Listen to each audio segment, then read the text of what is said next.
My name is Dan Kittredge. I'm the founder and executive director of the Bionutrient Food Association. This picture you see here is the farm I grew up on. It's about an hour west of here in Central Mass. And then you can see that the term nutrient density is the word we've created to refer to the variation in nutrient levels in food. And there's a really important concept here.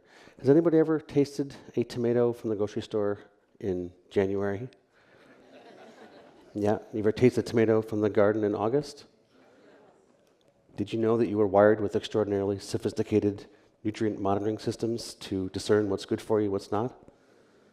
Called the nose and the tongue. 30% of your DNA is associated with the function of your nose and your tongue. Right? We're evolved to discern what's good for us because we need these nutrients to build our body out of to become healthy and vibrant and vital. And what's occurred through what's now called conventional agriculture, which is only really 100 years old, among other things, is a dramatic decrease in nutrient levels in food. And there's actually a very profound correlation between decreasing nutrient levels in food and increasing chronic disease in humanity. So this work here we're doing with the BFA is to focus on that variation to help farmers produce higher quality food, to help people who buy food understand what to purchase. And so I'm going to run through here just a quick overview of what we've been up to and hopefully leave you feeling inspired about the opportunities for the future. So the BFA, founded in 2010, our mission is to increase quality in the food supply. By quality, we're talking about flavor, aroma, nutritive value, not aesthetic and volume. In most cases, the market is focused on aesthetic and volume and not on nutritional caliber. Our initial work as an organization had to do with education. We ran courses, we did an annual conference, we set up local chapters, etc. As we had gone around teaching farmers about how to work more in harmony with nature, because really, it's what it comes down to, is for about 420 million years, plants have been growing on land without the use of fertilizer, without tractors, without any number of sort of agricultural technologies, and doing just fine. You know, we've been taught in the last few years is to engage in a series of practices which are actually quite detrimental. So our work as an organization from an educational standpoint is helping farmers understand how to work more well with nature. And regardless of where we were doing it, northeast, southeast, south, west, Canada, Europe, doesn't really matter. Scale, climate, crop type, doesn't really matter. If you work more well with nature, actually, you build soil health, you decrease pest and disease pressure, you increase farm viability, you increase flavor, aroma, and nutrient levels. And our thought was, if it's true that by working with nature we can accomplish this brilliant series of concomitant benefits, wouldn't it be great if we could bring it to scale? How would you bring these systems to scale? And our thought was that money actually is a very powerful force in today's world. And so if we could align economic interest with ecological interest, with human health interest, then potentially we could get somewhere. So we started this work in 2017, really laying out the strategy in 2016. The basic concept was, if you could go to your grocery store or farmer's market or point of purchase and flash a light at the 3 bags of carrots or apples or choices of milk or beef on the shelf, and 20 out of 100, 40 out of 100, 80 out of 100, if you could in real time assess the nutrient variation in the food available to you, our thought is most people would buy the stuff that's more nutritious and leave the stuff that's less nutritious on the shelf. And if that's true, because money can actually have a very powerful effect in the world, then we could apply an economic incentive for farmers to focus on quality as opposed to aesthetic or volume. So that was the vision. To accomplish it, we identified 3 things that needed to be true. 1, that there was significant nutrient variation in food. We thought that was true, but there wasn't a lot of data to support it. 2, that nutrient variation connected to soil health. We thought that was true, but again, that was not well substantiated in the data. And 3, that you could build instrumentation at a consumer price point which could be used in real time, non-invasively, to test nutrient levels in food. We're talking Star Trek ray gun, right? What is it? Like the tricorder. This is, back when we started this work, most people thought that was not plausible. So over a couple of years, we did a lot of work. We set up labs.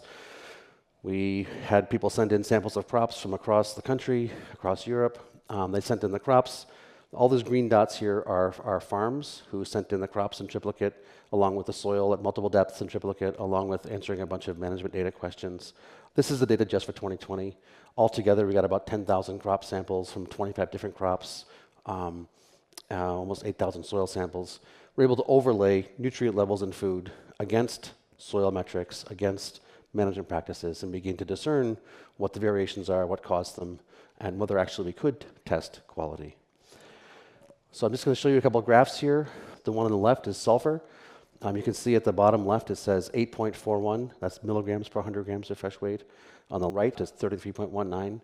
That's a 4x variation. So the green one on the far side has 4 times as much sulfur as the one on the right. You can see the peak of the graph there is in about the 22nd percentile. Right? So almost all the carrot samples with sulfur levels are below the 50th percentile. We can see the range is 4x, which is dramatic, and we can see that almost all of what's available for people to eat is quite poor in relation to what it could be. On the right is phosphorus, from 11.7 to 93.69. That's an 8x variation. Peak of the curve, 27th percentile. 8x variation. You have to eat 8 of the carrots to the left to get as much phosphorus as if you get one of the ones on the right. That's not small. Antioxidants is our next one. People may have heard about antioxidants. Blueberries have high levels of antioxidants. Pomegranate has high levels of antioxidants. Well, actually, like all other things, the level of antioxidants in a food varies dramatically. We have here 4.92 as the lowest level, 195.05 is the highest. That's a 40x variation, 40. You have to eat 40 of the carrots on the left to get as much as if you ate one of the ones on the right. This is the scale of variation of these nutrients in the supply chain across, so far we've looked at North America and Europe. We've got data like this for more than 20 other crops. This is not just carrots. We've got it for wheat and oats and blueberries and apples and potatoes and beets and Swiss chard and mustard and leeks. 25 different crops. This is the nature of the supply chain of what you have in the grocery store at your farmers markets right now. On the right, we've got polyphenols, 2.34 to 49.75. That's a more than 20x variation. The peak of the curve there is in the 7th percentile. These are compounds that correlate with flavor, with aroma, with reversing chronic disease, whether it's diabetes or heart disease or cancer, right? These nutrients that food should have in it, in most cases, food does not have in it, or it has it at very, very low levels, which correlates very nicely with our epidemic levels of chronic disease. What causes this variation? Some people said it was variety. Some people say it's genetics. Not everyone here, I'm guessing, knows their carrot varieties. We've got Napoli and Bolero and Nantes and Mokum. I'm not seeing any connections there between variety and nutrient levels. What I'm seeing is you can take a Napoli seed and you can plant it in this soil and get high levels of nutrients, and you can put it in that soil and get low levels of nutrients. We see that across the board here. Variety is not a causal factor in nutrient levels. On the right-hand side, we see climate region. These are USDA climate regions: Northeast, East, North Central, Southeast, Central, etc. Just because you live in the Northeast does not mean you're doing a good job. In fact, most people are not, depending on how you define good. East, North Central, Southeast, doesn't really matter. Soil type, climate, pretty much everywhere, most people are doing a mediocre job. Point of purchase. We got farm, store, garden, farmer's market. Have you been taught that, local farmers markets where you get the high quality food? Buy from your local farmer, grow in your garden, you're doing a good job. Most of us mean well. We think we're doing well. We think our local farmer's a nice person. They probably are a nice person. That does not necessarily mean they're doing a high quality job producing food. Actually, it's a sophisticated biological system, and only when you manage the soil accordingly to facilitate high levels of life, well, I'm getting ahead of myself, that's what correlates. This final graph here on carrots, certified organic is on top. A lot of reds and oranges, not too many dark greens. So cover crops, people use cover crops. That's one of the things that the regenerative people talk a lot about. Just because you use cover crops does not mean you have high levels of nutrients. No-till is next. Till is right after that. Not seeing a dramatic variation in nutrient levels based on tillage. Organic, not certified is the following one. Then we have reference and none. Reference and none is grocery store, not organic. Actually, it's fatter a little bit farther to the right there. Just because you're certified organic does not mean you have high levels of soil health, does not mean you have high levels of nutrients in your food. It's possible that some farmers operating on scale are not bad farmers. Just because you're not organic does not mean you have bad soil health. Right? It's entirely possible to manage your soil well and still not fit into any of these food movement labels. The only thing that we saw that correlated to nutrient levels in crops was levels of life in the soil. Levels of life in the soil directly correlates. People know from evolutionary biology that 420 million years ago, the microbes evolved plants to help them occupy this new niche called land. People know about this? Right? The microbes evolved the plants to feed them. We farmers need to understand that we're not producing crops. Really, we shouldn't be focusing on crops. What we actually should be focusing on is the level of life in the soil, because that's the bottom of the food chain. It's the microbes that are the bottom of the food chain. Certainly, you need soil cover, and cover crops are wonderful. Certainly, less soil disturbance is great. But if you don't have air in the soil, microbes will asphyxiate. So, there's all kinds of environmental conditions that are necessary, and that's not correlating directly with specific labels or practices. We were able to, in 2021, release this meter. I've got one here in my pocket as a functioning proof of concept. It's calibrated to 10 crops. We can test, you can flash a light at this on a carrot and get a reading to tell you the antioxidant level. You can flash a light at a zucchini and tell you the level of polyphenols. We have proven, we've published this in Nature, that this thing works to flash a light at a crop and get real-time readings. So you could use this at a grocery store. This is the concept. If nutrient variations are dramatic, if those nutrient variations connect to soil health, if you can choose food for yourself and your family based on nutritional level, and that correlates to soil health, then our thought is we could use the consumer dollar, or euro, or pound, or yen, or rupee, or whatever it is, to economically incentivize the regenerative outcome. There's no question that agriculture practiced well can have profoundly positive effects on the ecosystem. The question is, how do we economically incentivize it? So after answering our basic first questions, is nutrient variation dramatic? Yes. Does it connect to soil health? Yes. Can it be tested by consumers? Yes. Now we have to figure out what is nutrient density. So we've been working for the past couple of years on this project with beef. This shows some of our locations of the farms. We focused on beef because that's the crop, foodstuff, however you want to frame it, with the largest ecological footprint.